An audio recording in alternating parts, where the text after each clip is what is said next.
기억되는 이름, 무시되는 이름이라는 제목으로 하나님 말씀을 받도록 하겠습니다. 우리 흔히 조선왕조 500년이라는 말을 하죠. 약 1400년부터 1900년까지 대략 500년 좀 넘는 시간인데요. 조선왕조 500년의 그 긴 시간 동안에 많은 역사적인 인물들이 있습니다. 그 역사적인 인물들 중에서 특별히 지금도 수많은 사람들에게 기억되는 이름이 있죠. 많은 사람들이 있지만 저는 한 사람만 꼽으라면 이순신 장군을 꼽고 싶습니다. 충무공 이순신 장군. 나라가 풍전등화와 같은 위기 가운데 있었을 때에 혜성처럼 나타나서 자신의 삶을 다 깨뜨리면서 조선을 구했던 민족의 영웅이죠. 이순신 장군.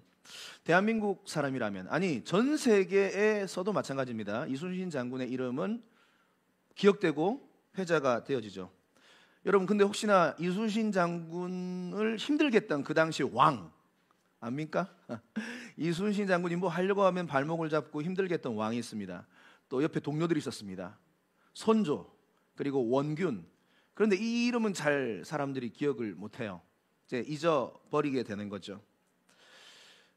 3000년 동안 이스라엘에서, 아니 역사상 가장 위대한 왕 이렇게 하면은 지금도 전 세계에서 다윗 왕을 사람들이 이름을 기억하고 또 기억하고 말을 합니다. 다윗 왕. 한번 사진을 보여주세요.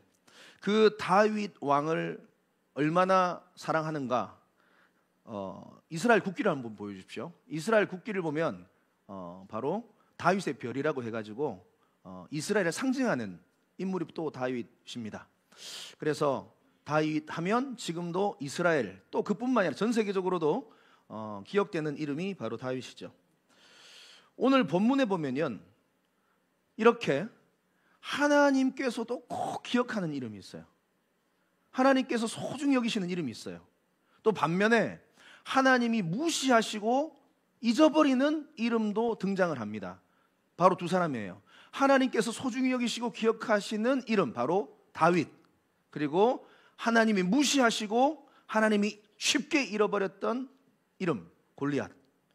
두 사람의 이름이 등장합니다. 다윗과 골리앗이죠. 그래서 오늘 본문 17장을 우리가 읽어보면요, 골리앗이라는 이름이 성경에 보면, 이 17장에 보면 거의 60절 가까운데 거의 안 나오는 거 아세요, 여러분? 딱 몇 번 나오는지 아세요? 골리앗이라는 이름이 두 번밖에 안 나와요. 골리앗이라는 이름 자체가 두 번밖에 안 나옵니다. 4절하고 23절. 그러니까 성경은 의도적으로 그를 골리앗이라고 기록하고 있지 않고 그 블레셋 사람 이렇게 표현하고 있습니다. 성경을 자세히 읽어보면은 이게 골리앗이라는 이름의 자리에 그 블레셋 사람이, 그 블레셋 사람은, 그래서 10절, 11절, 41절, 42절, 43절, 44절, 45절 계속 그 블레셋 사람이라고 나옵니다. 블레셋 사람, 블레셋 사람. 다시 말해서 쉽게 말하면 그 한국 놈이, 그 일본 놈이 뭐 이런 말이에요. 그러니까 이름을 안 불러줘요. 근데 다윗이라는 이름은 이 17장에 몇 번 등장하는지 아세요? 30번 등장합니다. 30번. 그 골리앗은 2번, 다윗은 30번. 그러니까 성경이 이것을 뭔가 의도적으로 지금 뭔가 기록하고 목적을 가지고 기록하고 있다. 골리앗은 블레셋 놈, 다윗은 다윗. 그래서요, 뭔가가 성경에 이렇게 기록하고 있다는 것은 하나님의 분명한 목적이 있는데요, 다시 말하면 하나님께서 꼭 기억하고 기록하고 싶은 이름이 있어요. 그 이름이 바로 다윗이고요, 하나님이 무시하시고 잊어버리고 싶은 이름이 있어요. 이게 바로 골리앗이에요. 하나님이 기억하시는 이름, 그리고 하나님이 무시하시는 이름이 있다. 그래서요, 출애굽하는 당시에 보면은 모세가 이스라엘 백성들을 이끌고 출애굽하죠. 그때 모세의 이름, 모세가 계속 나옵니다. 모세. 근데 모세와 대조되어지는 사람이 있었죠. 누굽니까? 이집트의 바로. 바로는 사람 이름이 아닙니다. 바로는 뭡니까? 파라오, 그냥 왕이란 말입니다.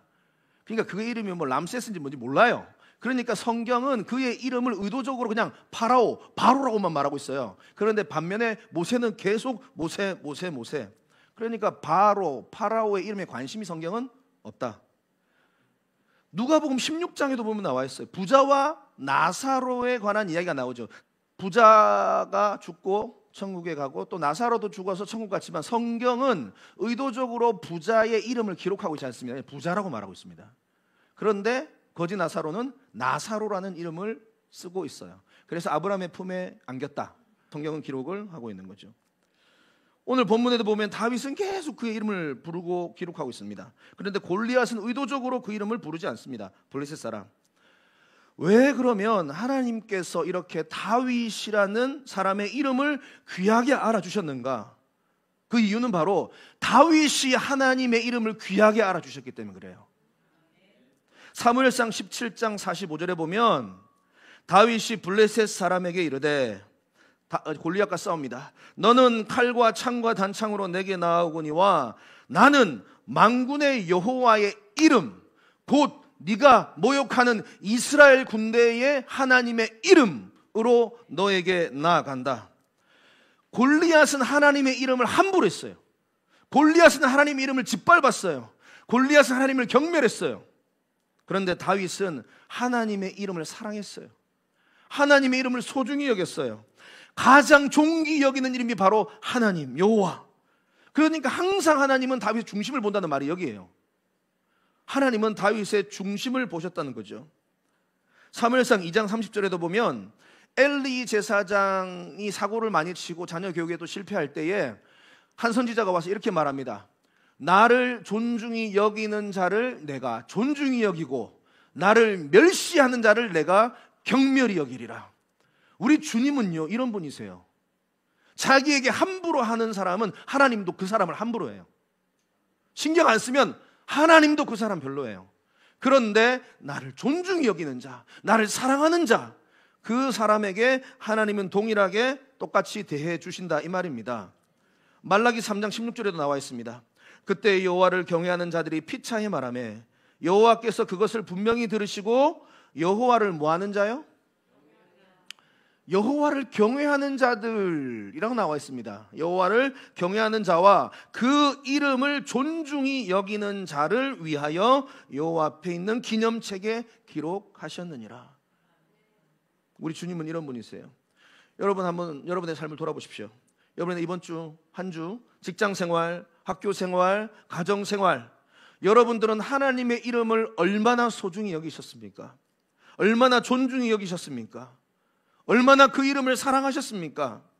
아니면 반면에 하나님의 이름을 함부로 생각하며 쉽게 생각하며 가볍게 여기지는 않았습니까? 여러분 꼭 기억하십시오. 하나님의 이름을 존중히 여기시기를 바랍니다. 하나님의 이름을 사랑하시기를 바랍니다. 그럴 때 우리 주님도 여러분들을 사랑하고 여러분들의 이름을 기억하시고 여러분들을 높이 들어 사용하시는 겁니다. 다윗요, 아버지의 심부름 때문에 어떻게 보면 전쟁터에 오게 된 겁니다. 그냥 우연히 오게 된 거예요. 심부름 온 거예요. 그런데 와서 보니까 이스라엘 백성들이 전부가 다 지금 영적 마비 상태라 얼어버렸어요. 두려움에. 40일 동안 골리앗의 말을 묵상을 많이 했거든. 계속 큐티했거든. 아침 밤마다 막 계속 골리앗이 막 저주의 말, 죽이는 말 했더니까 그게 머릿속에 다 들어왔어요. 영혼을 사로잡아 버렸어요. 그 가운데 다윗만 의분, 거룩한 분노가 일어납니다. 참을 수 없어서 사람들에게 이야기합니다. 절 할례받지 않은 자가 누구기에 살아계신 하나님을 모욕하느냐. 내가 가만두지 않겠다 합니다. 그런데 오늘 본문에 보면 재밌는 어떤 특징들이 나오는데요. 다윗을 가로막고 있는 사람들이 딱딱딱 나옵니다. 바로 첫 번째는 그 형 엘리압, 두 번째는 사울 왕, 세 번째는 골리앗. 그래서요 오늘 말씀을 통해서 믿음의 사람이 하나님께서 기뻐하시는 일을 할 때에 사탄은요 꼭 세 가지 패턴으로 우리를 방해한다는 것을 꼭 기억하십시오. 다윗을 막았던 세 가지 사탄의 패턴입니다. 자, 첫 번째입니다. 엘리압입니다. 사무엘상 17장 28절 같이 읽겠습니다. 시작. 큰형 엘리압이 다윗이 사람들에게 하는 말을 들은지라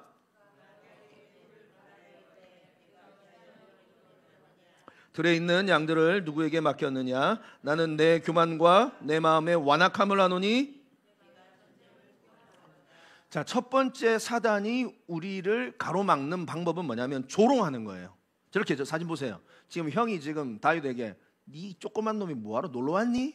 구경하러 왔니? 이게 확 막 그냥 예, 지금 성경 학자들의 연대 추산으로 보면은 한 15세에서 17세 되는데 15살은 아닌 것 같은데 15살 맞나? 조금 사진상 막 형이 막 혼내는 거예요. 지금 막 괜히. 사단은요, 우리가 믿음으로 하나님의 일을 할 때 첫 번째 방해가 뭐냐면 조롱하는 거예요. 그리고 격동, 열받게 한다 이 말이에요. 우리를 놀리고 열받게 한다 이 말이에요. 아이고 넌 안 돼, 책임감도 없고 교만한 놈이네, 여기 구경하러 왔냐? 라고 한 겁니다. 지금 다윗은 괜히 그냥 한 방 맞은 거예요. 다윗은 아버지 심부름하러 온 거예요. 그냥 얼마나 착한 아들이야. 와가지고 골리앗이 이상한 소리 하니까 열받아가지고 할 만한 건데 형이 괜히 건드리는 겁니다. 여러분 기억하십시오. 사단은 이렇게 거짓으로 우리의 힘을 빼고요, 쓸데없이 우리를 열받게 한다 이 말이에요. 그래서 가만히 보면 지금 다윗은 골리앗하고 싸우기 이전에 형하고 싸울 뻔했어요. 아세요? 지금 사단이 다른 상대와 싸우게 한다 이 말이에요. 만약에 형님이 계속 그렇게 건드려가지고 다윗이 반응해버리면, 아니 형님 그게 무슨 말입니까? 당신이 형이면 답니까? 오늘 잘 됐다. 막 지난번부터 마음에 안 들었는데 오늘 막 시계 안 풀고 막, 왜냐? 내가 사자와 곰도 내가 이렇게 잡은 사람이에요. 형 이거 못 잡겠어요? 에? 지금 다윗이 마음 먹고 덤비면요, 형은 그냥 오늘 뭐 뼈도 못 추립니다. 근데 자꾸 까부는 거, 형이 모르는 거, 이 다윗의 내공을 몰라. 그래가지고 막 그냥 만약에 여기서 형을 그냥 한 방 날렸다 그러면은 다윗은 영창 가고 골리앗 만날 수가 없습니다. 그러니까 이 사탄이 계속 그렇게 거는 겁니다. 그런데 자신을 조롱하고 열받게 하는 그 엘리압과 싸우지 않고 다윗이 어떻게 지혜롭게 반응하는가? 사무엘상 17장 29절 보면 같이 읽겠습니다. 시작. 다윗이 이르되 내가 무엇을 하였나이까? 전과 같이 말하매 백성이 전과 같이, 내가 뭐 했습니까 형? 내가 무슨 어찌 이유가 없겠습니까? 라고만 말하고요, 30절에 보면 뭐라고요? 돌아서서. 이 중요한 포인트입니다. 내 적은 너가 아니야. 나는 너하고 싸울 지금 그것이 군번이 아니야. 나한테 시비 걸지 마 하고 돌아서버리, 무시해버리는 거예요. 이게 놀라운 다윗의 영분별의 은사입니다. 우리가 선한 마음으로 귀한 마음으로 하나님의 일을 할 때에 꼭 엘리압과 같이 우리를 거는 사람들이 있어요. 근거 없는 거짓말로 막 조롱하고 비아냥거리고 화나게 만든 분노 유발자들이 얼마나 많아요. 너 같은 게 뭐 되겠어? 가당키나 해? 그게 우리 남편일 수도 있어요. 아내일 수 있어요. 가족일 수 있어요. 직장 동료나 친구일 수 있어요. 그럴 때 우리 마음을 막 쓸데없는 거짓말로 막 거짓으로 우리 열받게 한다 이 말이에요. 그때 그들과 싸우지 마십시오. 돌아서시기를 바랍니다. 무시하시기를 바랍니다. 내 적은 네가 아니야. 내 진짜 적은 골리앗이야. 이게 영분별의 은사예요. 다윗은 그게 있었다 이 말이에요. 그러니까 이거 통과하니까 두 번째로 또 사단이 가만두지 않습니다. 사울 왕이라는 또 장애물을 다 이제 다윗 앞에 던집니다. 사무엘상 17장 33절에 보면 이제 사울 왕을 만나는데 사울 왕이 뭐라고 말하는가? 17장 33절 같이 읽겠습니다. 시작. 사울이 다윗에게 이르되,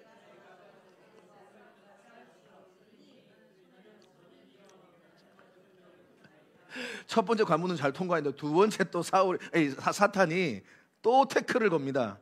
두 번째 사진 보여주세요. 그러니까 지금 사울 왕이 이렇게 말을 하고 있는 겁니다. 자, 두 번째 사탄이 쓰는 방법은 뭐냐? 첫 번째는 조롱하고 열받게 하다가 두 번째 안 되면 낙담을 시켜요. 그리고 세상적인 방법으로 이제 포기하게끔 합니다. 야, 우리 주변에 있어요. 야, 너무너무 큰일이야. 야, 너의 능력으로니까 안 돼.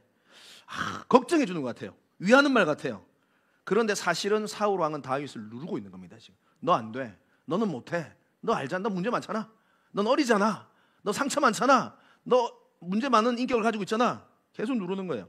용기를 잃게 만들고 있는 겁니다.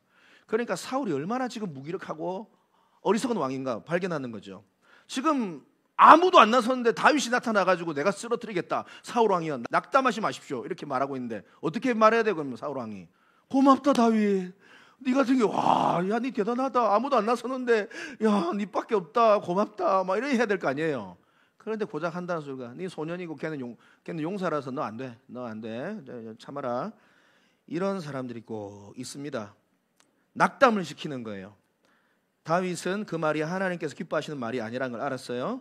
그래서 자기의 마음에 두지 않고 그가 이제 두 번째, 다윗이 여기서 나를 낙담시킬 때에 어떻게 반응하는가?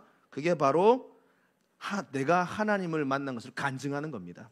사무엘상 17장 34절에 보면 다윗이 사울에게 말하되 주의 종이, 내가 딱 증거를 보여주는 거예요. 아버지의 양을 지킬 때 사자나 곰이 와서 양떼에서 새끼를 물어가면 내가 따라가서 그것을 치고 그 입에서 새끼를 건져내었고, 그것이 일어나 나를 해하고자 하면 내가 그 수염을 잡고 그것을 쳐 죽였습니다.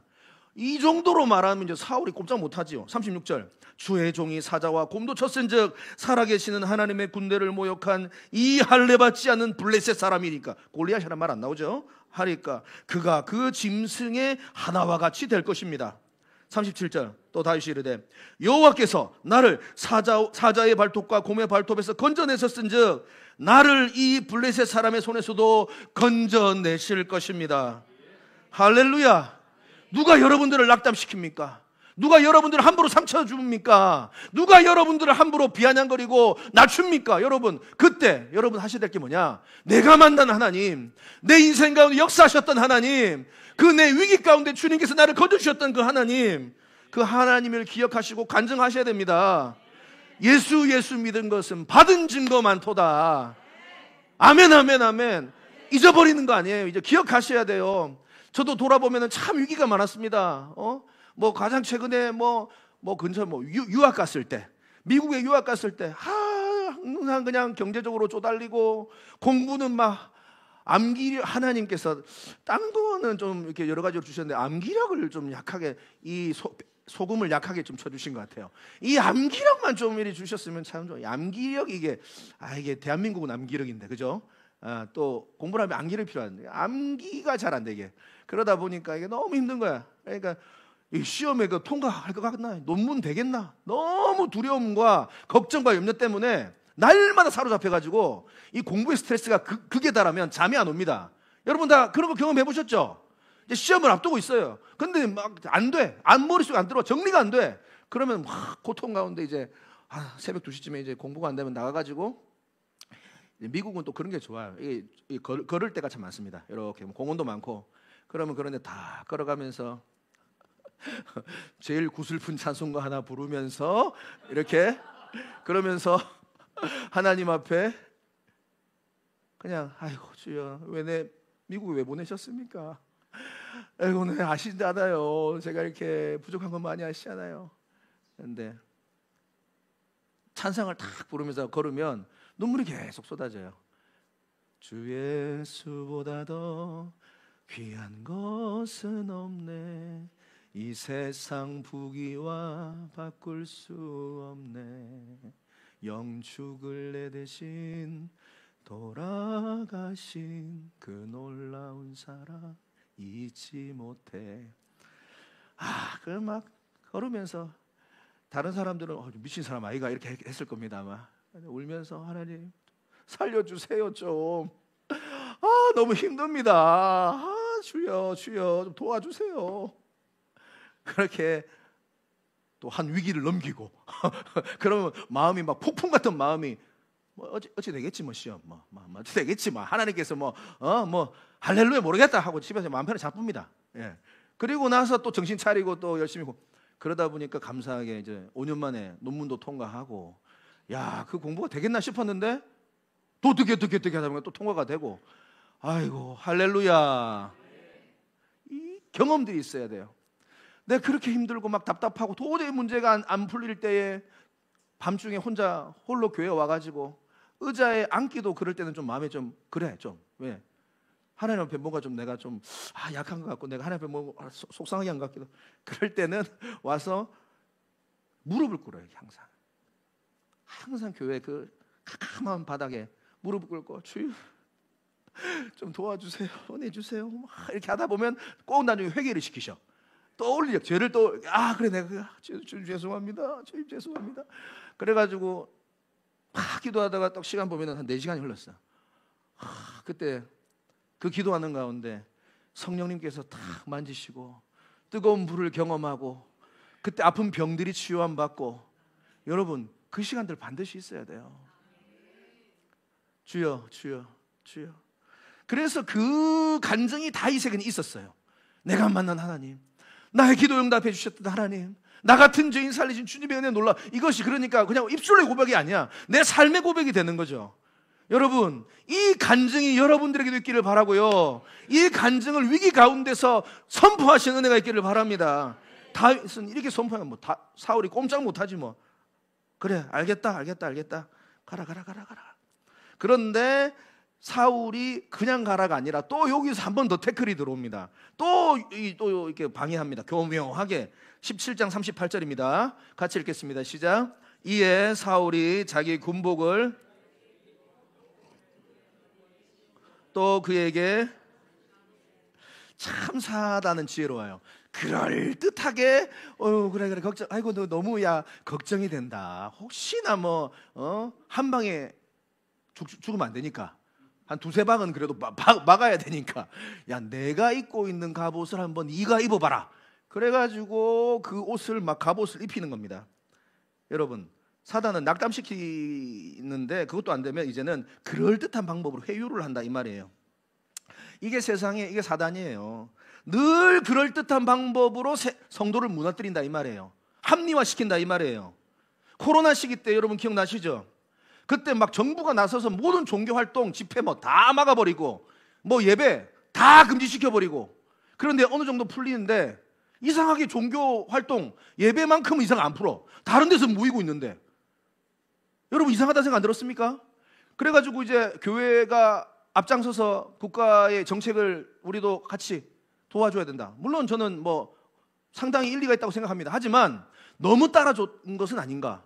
그래가지고 그때 코로나 때 모든 예배가 1년이 넘도록 완전히 봉쇄가 되고, 그때 무너져버린 한국교회가 30% 가까이 됩니다. 지금도 회복이 안 되잖아요. 우리가 그때 너무 일방적으로 수용한 건 아닌가, 그런 생각이 듭니다. 주일날 돈 벌어야지. 먹고 사는 힘든데 요즘에 무슨 주일 성수고, 주일날에도 일해야지, 안 그렇나? 돈 벌러 가야지. 굶어 죽는데 자식들 학원비 못 해야 되는데 주일날 매상이 2배는 더 나오는데, 주일날 만약에 특별한 어떤 직업군이 있다면 그 부분은 또 우리가 지혜롭게 대해야 됐지만, 그거 이외에 우리가 결단해야 될 부분이 있다 이 말이에요. 무슨 헌금이고 니 먹고 살기도 바빠 죽겠다. 교회 무슨 봉사고 헌신이고 전도고. 그럴듯하게 세상은 우리를 교묘하게 멈추게 한다 이 말입니다. 우리가 믿음으로 이 세상을 살아가면서요, 타협해야 될 것들도 있어야 됩니다. 하지만 타협할 수 없는 것들이 반드시 있다. 그건 예배입니다. 예배, 말씀과 기도입니다. 절대로 이거 타협할 수 없어요. 우리는 복음을 전하는 삶, 그리고 교회 안의 소그룹, 절대로 타협할 수 없다. 요셉도 감옥에서 끝까지 하나님과 함께 했던 거예요. 다니엘도 사자굴 앞에서도 끝까지 기도했던 거예요. 왜냐? 이거 타협하면 안 되거든. 에스더도 하나님의 뜻을 이루고자 자기의 목을 걸었거든. 죽으면 죽으리다. 그러니까 여러분들에게는 지혜가 있기를 바랍니다. 때로는 우리가 지혜롭게 열어줘야 될 부분이 있지만 절대로 열어줄 수 없는 부분이 있는 거예요. 지금 그것을 성경이 이야기하고 있는 겁니다. 그래서 두 번째도 갑옷 한번 입어봐 하더니, 이제 다윗이 한번 입어보더니 테스트 한번 해보더니 이거 안 되겠는데, 이러다가는 물맷돌 한번 못 던지고 내가 죽겠는데, 이제 벗고 그냥 가겠습니다 합니다. 자, 이제 세 번째입니다. 골리앗을 만납니다. 골리앗을 만나니까 이 사단은 세 번째로 어떤 방법을 써서 넘어뜨리는가? 이제는 완전히 죽여버리겠다, 위협합니다. 이제 죽여버리겠다라고 합니다. 자, 사무엘상 17장 44절에 보면 그 블레셋 사람이 또 다윗에게 이르되 내게로 오라. 내가 네 살을 공중의 새들과 들짐승들에게 밥으로 내가 줄 거야. 무시무시한 얘기를 하죠. 너 죽여가지고 너 시체를 짐승들의 밥으로 죽겠다. 세 번째입니다. 죽음의 위협입니다. 저렇게 골리앗이 말하는 거예요. 무시무시하겠죠. 너 오늘 내 손이 죽는 거야. 그리고 오늘 네 몸은 이제 사라지는 거야. 세 번째, 죽음의 위협을 통해서 사단은 또 우리를 공격한다라는 겁니다. 여러분, 그렇죠. 예수를 믿는다는 이유로, 우리가 신앙을 가지고 믿음 생활한다는 이유로 우리를 죽여버리겠다, 가만두지 않겠다. 우리 남편이 이렇게 말할 수 있다 이 말이에요. 우리 아내가 그렇게 말할 수 있다 이 말이에요. 협박할 수 있다 이 말이에요. 우리 주변 사람들이 위협하는 골리앗들이 늘 있습니다. 여러분, 그때 겁먹지 마십시오.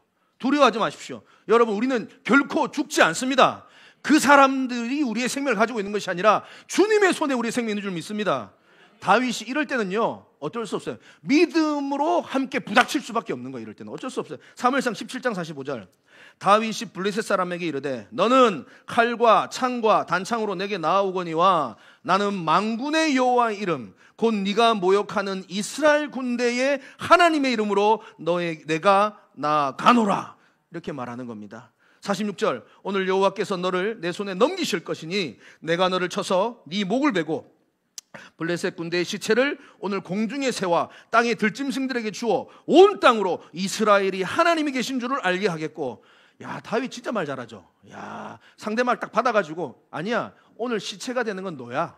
네가 오늘 그 밥이야. 47절. 여호와의 구원하심이 칼과 창에 있지 아니함을 이 무리로 알게 하리라. 전쟁은 여호와께 속한 것인즉 그가 너희를 우리 손에 넘기실 것이다. 아멘. 우리 주님의 이름으로 나아간다. 전쟁은 우리에게 칼과 창에 속한 것 아니야. 여호와께 속한 것이다. 여러분, 주님의 이름을 의지하여 앞으로 나아가 싸우시기를 바랍니다. 이건 어쩔 수 없어요. 사단이 우리를 그렇게 공격하면 우리도 그렇게 대항할 수밖에 없는 겁니다. 그래서 믿음의 고백으로 나아가서 물맷돌을 던져서 그를 물맷돌 하나에 그냥 이마에 박혀서 죽게 되죠. 자, 사진 한번 보여주세요. 그래가지고 팍 해가지고 그냥 팍 던져가지고 이마에 물맷돌이 그냥 팍 박혀가지고 한 방에. 야, 멋있죠? 역사상 놀라운 승리가 일어나게 된 겁니다. 여러분 기억하십시오. 다윗과 골리앗의 전쟁. 다시 말하면 오늘도 다윗과 같은 우리를 세상 골리앗은 끊임없이 우리를 공격합니다. 첫 번째 뭐요? 격동케 하는 거예요. 조롱하는 거예요. 열받게 하는 거예요. 거짓말로. 여러분 그때 어떻게 하라고요? 돌아서야 돼요. 우리 싸움은 네가 아니야. 남편하고 그때 싸우지 마십시오. 막 아내하고 싸우지 마십시오. 이웃하고 싸우지 마십시오. 그때 돌아서십시오. 무시하십시오. 두 번째가 뭐예요? 사울 막 무시하는 거예요. 낙담. 너 안 돼. 너는 뭐 이 문제가 많아. 너 인격이 이렇잖아. 너 뭐 없잖아. 계속 낙담시키거나 그것도 안 되면 세상적 방법으로 싹 이렇게 유혹하는. 그때는 어떻게 해야 됩니까? 할렐루야. 내가 만난 하나님, 내 삶 가운데 역사하셨던 하나님, 여러분 그 하나님과의 추억을 많이 만드시길 바랍니다. 간증하는 거예요. 그리고 세 번째, 골리앗이 죽여버리겠다. 그럴 때 어떻게 해야 됩니까? 우리도 똑같이 믿음의 말로 맞서 싸워야 됩니다. 이건 어쩔 수 없어요. 그리고 나서 싸우는데 오늘 골리앗은 칼, 창, 단창으로 방패를 가지고 나왔는데 다윗은 무엇을 가지고 싸움에 나갑니까? 돌멩이 가지고 나가요. 돌멩이 5개, 물맷돌 5개.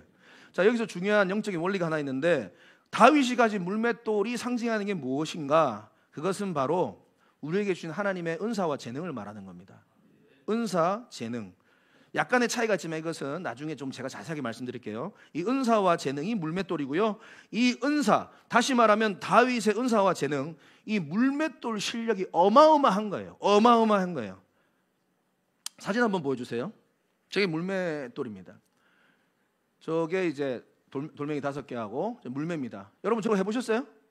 예, 우리 나중에 미라클 교회 여기 앞에 이런 거 하나씩 이렇게 딱 하나씩 기념감처럼 가보면 우리 박물관 가면 이런 거 하나 만들어놔야겠다.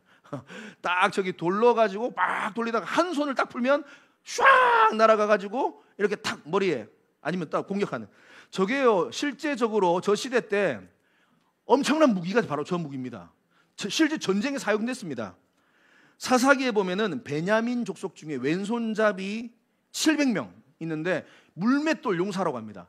이 700명이 물매로만 전쟁에 나가 싸우는 거예요. 성경 실제로 있어요. 사사기에 보면은. 그러니까 이게 엄청난 무기입니다. 가가지고 그러니까 얼마나 한 큐에 그냥 한 큐란다. 한 방에 이런 예. 잘못됐나요 하나님? 이래가지고 딱 급소만 맞추면 한 방에 나가 떨어지는 겁니다. 이렇게 그 실력이 다윗이 어마어마했다. 그래서 다윗이요 하나님의 이름 여호와 이름을 의지하고 내가 나아간다 하지만 동시에 하나 더 실력이 있었어요. 엄청난 물맷돌 실력, 엄청난 은사와 재능의 실력이 있었다. 그래서 여러분 기억하십시오. 은사를 발견하고 최고로 우리가 이걸 발전시켜야 될 줄을 믿습니다. 하나님이 우리에게 은사, 재능을 주셨는데요 다 주셨어요. 없는 사람 없어요. 이 땅에 다 있어요. 그런데 그 은사를 필요에 따라서 하나님의 영광을 위해서 그리고 선한 영향력을 끼치기 위해 주셨는데요 그 은사를 뭐하라? 첫 번째는 발견해야 돼요. 그러니까 이게 중요한 겁니다. 먼저 발견하셔야 돼요. 나에게 주신 은사가 뭘까? 나에게 주신 재능이 뭘까? 빨리 발견하면 발견할수록 좋은 거예요. 그리고 이것을 발견하면 그 다음에 이걸 갈고 닦아서 최고의 실력으로 올려야 된다 이 말입니다. 그래서 이 학업도 마찬가지인 것 같아요. 학업이 뭐 다양한 분야가 있겠지만 아까 말했지만 뭐 암기력, 또 이해력, 그 다음에 응용력, 뭐 창조력, 뭐 집중력, 뭐 등등등 많이 있습니다 분야가. 그런데 이 암기력도 은사라고 저는 생각합니다. 학업 쪽도 은사가 있는 것 같습니다. 그래가지고 한 번만 봐도 금방 외워지는 사람들이 있어요. 그런데 어떤 사람들은 아무리 봐도 그냥 평범해. 이거 어떡하겠어요? 하나님 주신 은사인데. 그러면 이제 그 사람 바라보고 너무 괴로워할 필요 없어요. 나에게 주신 은사가 있다 이 말이에요. 또 어떤 분들은 운동에 대한 은사. 뭐 했다 그러면 그냥 우리 장소로 집사님 운동에 대한 은사가 있거든요. 뭐 그냥 공 하나 던져주면 혼자서 막 갑자기 막 천재가 되는 뭐 그런 뭐 운동의 은사가 있는 사람들이 있어요. 어떤 분들은 손에 은사 재능이 있어가지고 막 만들고 그리고 붙이고 막 이거 막 기가 막히게 하는 분들이 있습니다. 저는 죽었다 깨어나도 그런 분들 못 따라갑니다. 얼마나 잘하는지. 얼마 전에 우리 미라클 교회 이렇게 또 등록하셔서 가족이 되신 우리 성도님 또 사업장을 갔는데 기가 막혀요. 막 손으로 만드니 이런 막 아름답고 뷰티풀, 막 원더풀, 뭐 어썸 엄청납니다. 저보고는 전 만들고 싶지 않아요. 그런 거를. 거기에 제 에너지와 시간을 왜 나는 은사 그쪽에 없으니까. 저는 없어요 그쪽에. 어떤 사람은 이제 말의 은사, 말 참 기가 막히게 잘하시는 분들 계시죠. 가르치는 은사, 또 긍휼의 은사. 어떤 사람 불쌍히 여기고 막 섬기고 막 마음이 막 찢어지 항상. 이과 문과도 약간의 그런 좀 개념인 것 같습니다. 그래가지고 또 노래의 은사, 또 물질도 저는 제가 연구해봤을 때는 물질도 은사인 것 같아요. 하나님께서 필요에 따라서 물질을 별로 안 받고 싶은데 주셔요. 저런 이런 은사 받고 싶어요. 근데 하나님 이런 은사 잘 안 주시는 것 같아요. 좀 속상해요. 이런 은사 막 하나님 좀 주시면 참 좋겠는데요. 안 주셔요. 막 저는 뭐 보니까 말씀 연구, 그 다음에 뭐 찬양 좀 주신 것 같고, 긍휼, 섬김 이런 거 주신 것 같고, 뭐 어떤 분들은 뭐 청소, 정리, 정돈, 또 리더십, 그 다음에 동기부여, 또 전도, 참 뭐 은사죠. 전도도 물론 당연히 다 해야 되지만 특별히 더 사도바울 같은 어떤 그런 전도, 영혼을 막 확 강력하게 당기는 그런 은사도 분명히 있습니다. 성경에 보면은. 다윗에게도 은사가 있죠. 그게 뭐예요? 다윗은 악기 탁 치면은 그냥 악한 영이 떠나가고 그냥 뿅 가는 거예요 사람들이. 음악 쪽에 그죠? 그런 있어요. 그리고 하나 더 물맷돌. 이거 막 던지면 백발백중이라 그냥 바로 막 비껴가지도 않아. 스스도 사망이라 이거는 그냥 팍 던져가지고. 하나님께서 각자에게 있어서 반드시 필요한 은사와 재능을 주신 줄 믿습니다. 그게 로마서 12장 6절 말씀입니다. 우리에게 주신 은혜대로 받은 은사가 각각 다르다. 각각 주셨다 이 말이에요. Different gift. 하나님 선물 주셨다 이 말이에요. 베드로전서 4장 10절에도 각각 은사를 받은 대로 하나님의 각양 은사를 맡은 선한 청지기 같이 서로 봉사하라. 기프트라는 단어가 나오죠. 받았다 이 말이에요. 하나님 주셨다 이 말이에요. 그래서 여러분들에게 주시는 이 은사와 재능을 발견해가지고 여러분 잘 먹고 잘 살라 이 말이 아니에요. 하나님의 영광을 위해서, 첫 번째 하나님의 영광을 위해서 우리가 쓰고, 두 번째는 수직적으로 하나님의 영광, 수평적으로는 선한 영향력을 끼치는 거예요. 그것을 위해서 하나님께서 우리에게 은사와 재능을 주신 줄을 믿습니다. 그래서 최고가 돼야 돼요. 다윗이요 그냥 하루아침에 최고가 된 게 아닙니다. 들판에서 그 외로움 가운데 양들을 돌보면서 항상 연주한 겁니다. 기타 치고 드럼 치고 하나님 찬양했던, 그러니까 쌓였던 실력이. 그리고 물맷돌 그냥 하루아침에 된 거 아니에요. 그 곰하고 사자가 한 번만 나왔겠습니까? 얼마나 많이 나왔겠어요. 또 뭐 승냥이도 나왔고 얼마나 뭐 많았겠어요. 그때마다 그냥 얼마나 연습을 수천 번 했을 겁니다 아마. 그게 이미 딱 단이 된 겁니다. 요즘 같은 생활의 달인 이런 프로그램이 있으면 다윗을 찾아갔을 겁니다. 그래가지고 딱 맞추고 막 물맷돌 던져가 맞추는 거 막 하고 했을 겁니다. 그만큼 달인이었다. 사랑하는 성도 여러분, 이 은사를 잘 발견하시고 최고로 발전시키시길 바랍니다. 그래야지 주님이 여러분들 더 높이 쓰시는 거예요. 자, 그 보면은 오늘 한 가지만 더 말씀드리고 마칠게요. 오늘 본문을 보면 골리앗이라는 거인만 성경에 보이는 것 같아요. 그런데 아니에요. 오늘 본문에 보면 거인이 3명이 등장합니다. 첫 번째 거인은 누구냐? 바로 우리가 알고 있는 블레셋 군대의 골리앗입니다. 2m 90 정도 돼요. 3m 가까이. 그 엄청난 크기의 골리앗이 한 명 등장하고요, 또 두 번째 거인이 등장합니다. 어디냐? 바로 사울입니다. 그 사람은 사무엘상 10장 23절에 보면 다른 사람보다 어깨 위나 더 컸다 이런 표현이 있습니다. 다시 말하면 30cm, 평균 키가 160, 170 잡으면 사울 왕의 키는 거의 한 2m 됐다 이 말이에요. 엄청난 거인입니다. 사울도 어떻게 보면. 그러니까 엘라 골짜기를 중심으로 양군이 대치하는데 한쪽에는 골리앗이라는 거인, 한쪽에는 사울이라는 거인이 있었다. 그런데요, 오늘 한 명 더 진짜 거인이 나오는데 그 거인이 누구냐? 바로 다윗입니다. 사람들은 골리앗과 사울이라는 거인만 보지만 중심을 보시는 하나님은 오늘 다윗이라는 거인에 집중하고 있었다라는 것입니다. 우리 하나님은 중심을 보시는 하나님이에요. 그래서 하나님의 눈에 다윗은 그 누구보다도 큰 거인이었다. 진짜 거인이었다라는 것입니다. 그래서 여러분 기억하십시오. 영적 레슨입니다. 다윗처럼 진짜 거인으로 살아가시기를 바랍니다. 세상은 늘 골리앗, 사울 그런 사람들만 이야기합니다. 하지만 하나님은 지금 오늘 이 시간에도 진짜 거인, 바로 다윗과 같은 인물을 찾고 계십니다. 근데 그 거인은 어떠한 조건이 있는가? 그의 삶 가운데 주님의 이름을 존중히 여기고 주님만을 사랑하고 주님만을 위하는 그 마음의 중심이 있는 자, 그 사람이 주님 앞에 진짜 거인인 줄을 믿습니다. 말씀을 마무리하겠습니다. 오늘요, 우리가 여러 영적인 레슨들을 많이 배웠는데요, 여러분 기억하십시오. 하나님께서 무시하시는 이름이 있고요, 기억하시는 이름이 있습니다. 저는 여러분들의 이름이, 우리 미라클 교회 이름이 주님께서 평생 기억하신 이름이 되기를 바랍니다. 정말이에요. 또 우리 가정과 가문도 주님께서 기억하시기를 바랍니다. 사단은 세 가지 패턴으로 늘 공격해요. 조롱하고 우리를 화나고 격동시키는 첫 번째 방법, 그럴 때는 무시하고 돌아서십시오. 두 번째, 낙담시킵니다. 넌 할 수 없어, 넌 아무것도 못해, 너는 문제가 많아. 또는 세상적인 방법으로 또 우리를 회유합니다. 여러분, 그럴 때 우리가 만난 하나님, 내 삶 가운데 경험되어진 하나님을 고백하고 달려가시기 바랍니다. 마지막 세 번째는 죽음의 위협 가운데서도 우리는 너는 칼과 창과 단창으로 내게 나오지만 나는 만군의 여호와 이름으로 나아간다. 우리가 함께 믿음으로 대치하고 승리하시기를 바랍니다. 하나님 우리에게 다 각자 주신 은사들이 있어요. 그 은사를 잘 발견하고 또 발전시켜서 하나님 앞에 놀랍게 쓰임받는 인생 되시기를 바랍니다. 그리고 무엇보다도 지금도 세상은 용모를 보고 신장을 보지만 중심을 보시는 하나님, 우리가 그렇게 하나님 앞에서 놀라운 거인으로 살아내시는 우리 모든 미라클 교회 성도님들 되시기를 바랍니다.